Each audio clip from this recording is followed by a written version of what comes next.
We're in Springfield, Massachusetts at the St. Michael Cemetery. We're in front of a stone that dedicated to all the men and women who served our country for peace and liberty. There's many veterans buried around Springfield in this cemetery. There's many men that died for their country buried in this cemetery from the Civil War off to the Vietnam War. And so they had a special stone put up to honor all those men. And right behind there, if we sweep over slightly to the right, we see that there's a special building over there. So we're going to pause it and walk up to the building. I'll explain to you what it is. All right, so we walked over to what looks like a chapel. It functions as a chapel for burials, and so the mourners get one last prayer in for the deceased.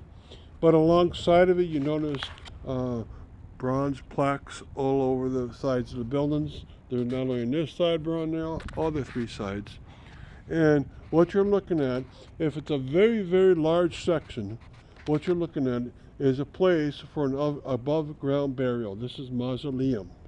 And you can pull those stones out and put the coffin inside there and then put the plaque on, and that's their burial location for that person.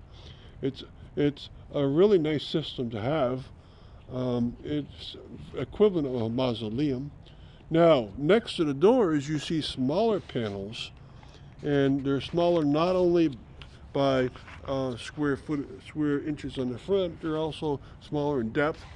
And what those are for, that's a calabarium section, and that's a small section. You pull those rocks out, and you can put in small urns with the ashes of the deceased right into the walls there, and then put the plaque on top of that.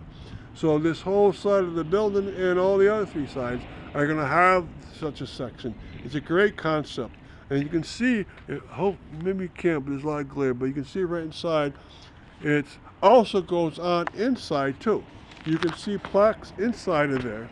So it's not only a chapel, but it's also a mausoleum and a calabarium inside. So it's not just the outer panels at all. It's a great concept. As more and more people died, your cemeteries will get filled up. So this is a giant above ground mausoleum and calabarium. So thank you for coming to this stop. Cool, huh?